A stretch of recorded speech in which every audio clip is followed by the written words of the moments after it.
Amigos de Posta Durango y por supuesto Posta MX, estamos muy contentos porque bueno, ya saben que tenemos este nuevo contenido, la entrevista para todos ustedes, para conocer a personajes tanto políticos como por supuesto de la sociedad en general, un poquito más a fondo, referente por supuesto a su vida y a todo lo que ellos realizan. Y por supuesto, para una entrevista de este nivel tenemos un invitadazo, que en este caso es Tadeo Campagne, él es activista LGBT y por supuesto también defensor de los derechos humanos. ¿Cómo estás, Tadeo? Bienvenido. Con el gusto de saludarte, agradecido por la invitación y sobre todo por saber que vamos a ser de los primeros en este espacio. Exactamente, eres de los primeritos en estrenar este nuevo contenido de la entrevista y por supuesto también porque necesitábamos una personalidad como la tuya para Gracias. un tema tan importante como el que vamos a tratar, que es por supuesto referente a la comunidad LGBT, que por supuesto ha dado mucho de qué hablar en cuestiones positivas porque ustedes, sobre todo tú, te has encargado justamente de que Durango despegue en este punto. Por supuesto.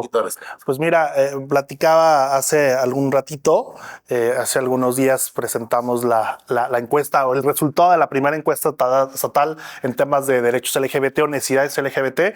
Era muy importante para nosotros tener un diagnóstico local, ¿no? Porque había salido ya un diagnóstico hace 2 años que hizo el INEGI a nivel nacional, pero había ciertas cosas que nos parecían que tenemos que medir de manera local, ¿no? Claro. Sobre todo, lo platicábamos también fuera del aire, ¿no? Después de 20 años de activismo, 15 años muy visibles el activismo en Durango, ¿qué es lo que había pasado y qué nos estaba faltando y cuál era la necesidad o cuál era lo que realmente tenemos que impulsar? Hoy, por ejemplo, ¿no? Después de una lucha de 10 años en matrimonio igualitario, después de generar algunas reformas que nos ayudan en el tema constitucional a modificar, a generar mejores condiciones de vida para poblaciones LGBT, la realidad es que las necesidades aún son muchas, ¿no? Hoy tenemos una necesidad muy clara del cambio de identidad para las personas trans, el tema de prohibir las terapias de conversión, aquellos que asumen que se puede curar con alguna manera, pues bueno, muchas veces caen en un delito en la gran mayoría de los casos y no está tipificado de manera local. Ya el Senado de la República lo hizo, entonces nos falta Durango. El tema lamentablemente hoy en México, en el mundo, la verdad es que el aumento en crímenes de odio es una realidad. Recordar, a ver, México es el segundo país en Latinoamérica con mayores crímenes de odio después de Brasil. En México se registran 7 asesinatos o 7 delitos por odio o por homofobia, transfobia al mes. Entonces el número es muy alto. Hoy se ha venido tipificando en el país, hoy se ha venido incrementando y la realidad es que Durango no es la excepción. Yo platicaba hace algunas semanas también. No es que tengamos mayores crímenes de odio, mayores delitos que relacionen a las personas LGBT, sino que tenemos mayor capacidad de visibilizarlos y de denunciarlos. Entonces eso hace ver que el tema está ahí, que es una realidad. El por qué es necesario crear una fiscalía de atención. Obviamente hoy a nivel nacional, a nivel Latinoamérica, la comunidad LGBT estamos de luto. La muerte de mi amiga Ociel, magistrada, pues la verdad es que nos vino a impactar, sí, por la persona que perdemos, por el amigo que perdemos, por el activista que perdemos, pero también porque creemos claramente que su asesinato fue derivado de esa visibilidad y esa forma de expresar su identidad, su orientación. Pues a ver, hay quien no le gusta, ¿sabes? Y hay quien le incomoda que podamos expresar de esta manera tan libre.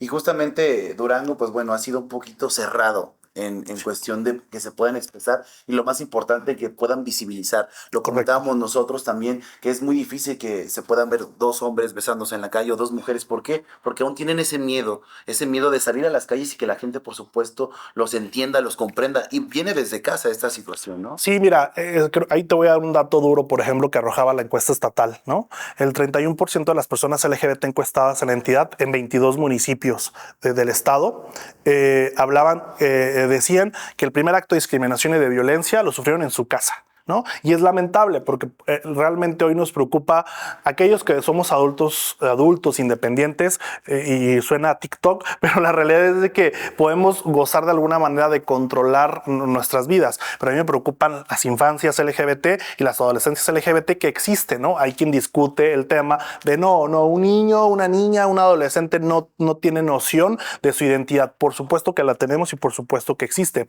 Entonces, esas infancias, esas adolescencias, pues la violencia que sufren dentro de los hogares es terrible. Ahí porque también hay una respuesta muy clara del por qué somos uno de los sectores con mayor índices a tendencias o a pensamientos suicidas. Porque finalmente, si recibes esta violencia, esta discriminación desde tu hogar, evidentemente, siendo un adolescente, con todo lo que conlleva ser un adolescente, por supuesto que el pensar en quitarte la vida es un pan de todos los días, ¿no? Por ejemplo, tú como activista has llegado a pensar en algún punto, ya estoy cansado, ya no puedo por todas las situaciones que conllevan? Y si sí, ¿qué has hecho para seguir adelante? Mira, hoy precisamente hasta parece caída la pregunta, varias preguntas. Estos días que lo que pasó con Uciel te hace generar esa conciencia, ¿no? Yo he vivido ciertas situaciones durante esos años de activismo que a veces, por supuesto, te preocupan, por supuesto, tomas precauciones pertinentes, sobre todo cuando hay amenazas, cuando hay algún tipo de agresión, pero no mides el nivel de vulnerabilidad que sí está realmente, ¿no? Yo pasaba hace algunos meses, tú recordarás, algún grupo de la comunidad LGBT previo o antes de la aprobación de matrimonio igualitario se intenció, cortó la puerta del Congreso, se fracturó, y esto derivó primero en que mucha gente se rasgara las vestiduras, que creo que es una puerta y no pasa nada. Yo lo dije al siguiente día, pues cuánto le debemos y pagamos la puerta, ¿no? Pero el punto es que eso derivó en que, por ejemplo, a las horas en muchas de las notas de medios de comunicación, la fachada de mi casa de Google Maps empezara a aparecer. Y a mí me preocupa mucho. Y a veces no tiene que ver tanto con el tema de Tadeo, porque creo que, y lo digo con mucha responsabilidad, cuando uno decide ser una persona pública y sobre todo en temas tan complicados, asumes también lo bueno y lo malo. Y también esta parte de ser tan público, tan visible, habrá temas muy escabrosos que a muchos y a muchas les incomoda, pues te ponen este grado de vulnerabilidad. El problema es que no eres tú. Yo, por ejemplo, tengo un hijo de 5 años que siempre está en esa casa, por ejemplo, ¿no? Y me parece lamentable que yo haya tenido que hacer una mudanza forzada a esto, ¿no? Porque obviamente tuve que mudarme de casa por temas de seguridad. Y lo mismo pasa con muchos otros compañeros, ¿no? Yo platicaba, por ejemplo, con Ezequiel hace unos días, otro compañero activista, y platicamos, por ejemplo, cuando él llega a regidor en 2013, la cantidad de violencia que se generó en torno a esa regiduría.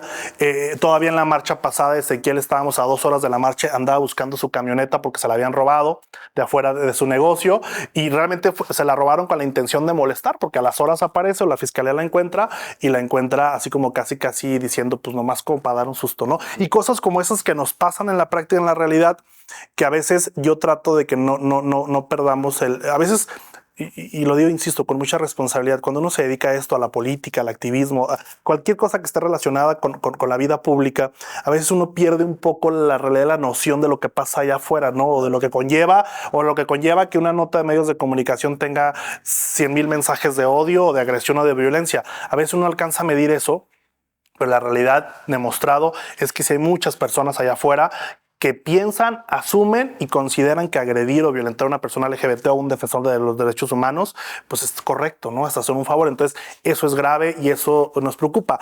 ¿Qué he tratado yo de hacer? Pues primero tomar las medidas correspondientes, claro, ¿no? Siempre hay que tomar las medidas correspondientes, insisto, no solo por nosotros, por nuestra familia, pero además también evidenciarlo y hacerlo público, ¿no? Yo hace un tiempo he tomado como una herramienta de visibilidad y de denuncia las redes sociales, por ejemplo, ¿no? Si yo recibo un mensaje de odio, así sea de un Facebook fake o que no tiene foto de perfil, yo lo hago público porque también es una manera de visibilizar que la violencia está ahí, porque tú no sabes quién está detrás de esa red social o quiénes en muchos de los casos. Entonces hay que visibilizarlo y de alguna manera enfrentar la violencia. Solo se combate enfrentándola, obviamente con capacidad y con un buen discurso, y sobre todo con una lucha que además es congruente. Entonces la congruencia te da esa fuerza. Así es. Activistas como tú son catalogados como héroes y capa, sobre todo. Gracias. También, por supuesto, hay que resaltar los logros que tú como activista en tu lucha has podido ahora sí que consolidar. ¿Cuáles serían todos esos logros que en Durango han podido llegar a ser posibles gracias a ti o a otras personas activistas? Pues yo creo que el activismo ha dejado en Durango 3 cosas, el activismo LGBT en particular, yo resaltaría 3 grandes cosas, ¿no? La primera, la capacidad de visibilizar una causa y un sector de la sociedad que estaba borrado o desdibujado completamente dentro de nuestro entorno o nuestra burbuja. Segundo, creo firmemente que fuimos la puerta y fuimos el inicio de que otros movimientos muy importantes pudieran empoderarse en Durango y pudieran crecer y pudieran encontrar un nicho de oportunidad para exigir sus derechos, ¿no? Y la tercera y más importante, hemos demostrado con mucho trabajo, con mucha lucha, con muchas capacidades, que somos capaces de estar ahí, de ser parte de la vida social, política, pública de la entidad, y que de alguna manera estamos para solucionar, no somos un problema, somos un factor de solución, porque insisto, la lucha LGBT que se ha vivido durante los 15, 20 años, últimos años en Durango, vino a abonar a otras luchas, ha encauzado otros temas, ha logrado que otros temas sean mucho más visibles, y que además, ejemplo, ¿no? Hoy veo yo, por ejemplo, la participación política de la comunidad LGBT y las mujeres, ¿no? Todavía yo hace 15 años que empecé en el activismo, yo recuerdo cuando asumí la primera Secretaría de Diversidad Sexual en el PRD, pues olvídate, como muchas de las cosas que hemos hecho era novedoso y morboso, también hay que decirlo. Y yo me acuerdo que mis primeras declaraciones, con mucha inexperiencia, por cierto, en los medios de comunicación, y yo decía, a ver, yo qué espero y qué creo que va a pasar, que en 15 años todos los organismos políticos tendrán un espacio de representatividad de la comunidad LGBT, porque así tiene que ser. Y hoy es una realidad. Hoy hemos rebasado, creo que esos intereses, incluso intereses políticos o particulares, y hoy estamos presentes en la vida pública, política de la entidad, y eso sin duda alguna viene a abonar mucho, insisto, no solo a la comunidad LGBT, sino a muchos otros sectores que por años hemos sido desdibujados e invisibilizados. ¿Qué viene justamente para la comunidad? ¿Qué se acerca? ¿Qué nuevos logros están ustedes buscando para poder vivir en paz? Porque es muy difícil vivir en paz. Bueno, la realidad es que hay pendientes legislativos muy claros. El cambio de identidad para personas trans debe ser sí o sí, porque además hemos avanzado también como el tema de matrimonio igualitario, y hay una serie de amparos que estamos ganando de manera clara en el cambio de identidad. Entonces, el llamado es al legislativo, a ver, que no pase la misma historia de matrimonio igualitario, que no tengamos que obligarles de alguna manera a que se legisle el tema, sino que lo hagan por voluntad. El tema de tipificar los crímenes de odio es o sí, la realidad es de que hay una violencia muy complicada hacia la comunidad LGBT. Hay ejemplos muy claros, sobre todo muy lamentables en las últimas semanas en lo local y a nivel nacional o en otras entidades. Tiene que legislar sí o sí. ¿Y esto qué conlleva? También un área de atención, una fiscalía especializada en atención a delitos que involucran a personas LGBT. Creo que es importante, como pasa muchas veces, por ejemplo, con el tema de los feminicidios, ¿no? A ver, yo ayer veía las declaraciones del fiscal de Aguascalientes con el caso del magistrado. Decía, un crimen pasional o un crimen de pareja. Digo, a ver, espérame, en Durango hace 3 días un hombre mató de un balazo en la cabeza a su esposa y eran pareja, y no podemos catalogarlo como un crimen pasional nada más porque eran pareja. No, es un feminicidio. Entonces, las cosas por su nombre, ¿no? Y en Durango falta esa parte. Creo que la participación política de la comunidad LGBT es sí o sí necesaria en los próximos procesos electorales. ¿Por qué? Porque la realidad es que llega un momento, siempre reconociendo y siempre agradeciendo a quienes en el pasado han representado la causa, por ejemplo, los y las diputadas del PRD que durante 10 años encazaron el tema en el Congreso, pero creo que es momento que sí, la comunidad LGBT nos representemos, asumamos las capacidades para poder legislar nuestros temas en todos los sentidos. Obviamente en algunos otros grupos hemos avanzado, la función pública ha sido un determinante particularmente para un servidor, pero bueno, ahora necesitamos esa representatividad en los cabildos, en el Congreso del Estado, y que además es un legado que siempre le vamos a reconocer a Magistrado Yusiel. Fue un impulsor y claro del tema de la participación electoral de la comunidad LGBT. Perfecto, Tadeo. Pues bueno, se nos acaba el tiempo porque obviamente pues es corto para todo lo que tenemos que platicar de un tema tan importante, y por supuesto felicitarte. Muchas gracias. Que tú y por supuesto toda la comunidad han obtenido a lo largo del tiempo, porque gracias a ustedes se ha visibilizado más, se ha atendido más y se ha ayudado a más personas, y sobre todo también ha atendido a personas que más lo necesitan. Tadeo, muchísimas gracias. No, con gusto. Rápidamente tus redes sociales, ¿dónde te podemos encontrar? En todas las redes sociales como Tadeo Campagne. Por ahí estaremos siguiéndote los pasos. Gracias. Esto fue la entrevista a través de Posta Durango.